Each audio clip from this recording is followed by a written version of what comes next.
দুইটা আলু এবং একটা ডিম দিয়ে খুবই মজার এই নাস্তার রেসিপিটা আজকে আপনাদের সাথে শেয়ার করব। বিকালের চায়ের আড্ডায় এরকম একটা নাস্তা থাকলে কিন্তু সন্ধ্যাটা পুরাই জমে যাবে। চলুন তাহলে কিভাবে আমি নাস্তাটি তৈরি করেছি রেসিপিটা আপনাদের সাথে শেয়ার করি। নাস্তাটি তৈরি করার জন্য প্রথমে আমাদের লাগবে আলু। এখানে আমি দুইটা আলু নিয়েছি। এখন আলুর উপর থেকে খোসাটা এইভাবে আমি ছাড়িয়ে নিব। দুইটা আলুর খোসাই আমি ছাড়িয়ে নিয়েছি। এখন আলুটা আমি পাতলা পাতলা করে কেটে নিব।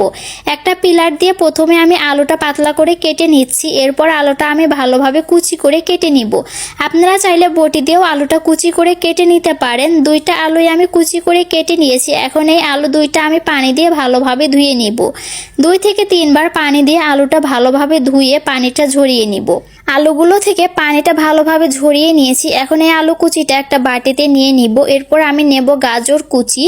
এরপর এখানে আমি দিয়ে দিব 2টা পেঁয়াজ কুচি, 3টা দেব কাঁচামরিচ কুচি। ঝালটা আপনারা আপনাদের পছন্দ মতো দিয়ে দিবেন। হাফ চামচ দিয়েছি আদা এবং রসুন বাটা, হলুদ গুঁড়া, স্বাদ মতো লাল মরিচ গুঁড়া, ধনিয়া গুঁড়া, জিরা গুঁড়া, হাফ চামচ চাট মশলা এবং স্বাদ মতো লবণ। এরপর দিয়ে দিব একটু বিট লবণ। বিট লবণ দিলে এই নাস্তাটা খেতে কিন্তু অনেক বেশি মজা লাগে। এরপর 2 চামচ দিয়েছি বেসন এবং 2 চামচ চালের গুঁড়া। এখন সবকিছু হাত দিয়ে ভালোভাবে মাখিয়ে নিব। এখানে কিন্তু একটুও পানি দেওয়া যাবে না, আলু থেকেই অনেকটা পানি ছেড়ে দিবে। এখন ভালোভাবে মাখিয়ে নিতে হবে। আপনারা চাইলে এই নাস্তাটি শুধু আলু দিয়েও তৈরি করতে পারেন। হাতের কাছে গাজর থাকলে দিবেন, না থাকলে না দিবেন। আমার এই মিশ্রণটা মাখিয়ে নেওয়া হয়ে গেছে। এখন হাতটা ভালোভাবে ধুয়ে নিয়েছি। এরপর এখানে আমি একটা সিদ্ধ ডিম নিয়েছি। ডিমটা এখন আমি কেটে নিব। আমি ডিমটা 6 টুকরা করে কেটে নিয়েছি। আপনারা চাইলে 4 টুকরা করেও কেটে নিতে পারেন।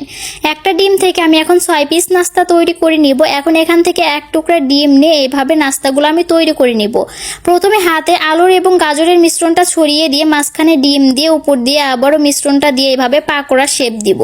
এখন এই নাস্তাগুলো আমি তেলে ভেজে নিব। তেলটা ভালোভাবে গরম করে নিয়ে এখন নাস্তাগুলো উল্টে পাল্টে ভেজে নিব। নাস্তাগুলো এক সাইডে একটু কালার হয়ে গেছে। এখন উল্টে দিয়ে আবারও ভালোভাবে ভেজে নিব। আমার পাকোড়াগুলো ভাজা হয়ে গেছে। পাকোড়াগুলো দেখতে কিন্তু অনেক বেশি লোভনীয় লাগছে। এখন তেল ঝরিয়ে এগুলো আমি তুলে নিব। এগুলো কিন্তু অনেক বেশি ক্রিস্পি হয়েছে।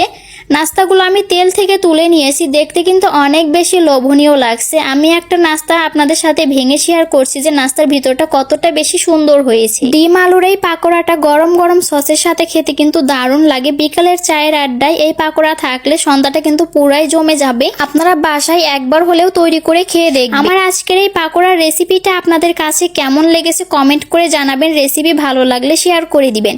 আমার রেসিপিটি যদি আপনি ইউটিউব থেকে দেখেন তাহলে চ্যানেলটি সাবস্ক্রাইব করে দিবেন এবং ফেসবুক থেকে দেখলে ফলো দিয়ে পাশেই থাকবেন। আজকের মতো এখানেই বিদায় নিচ্ছি। ভালো থাকবেন সবাই। আল্লাহ হাফেজ।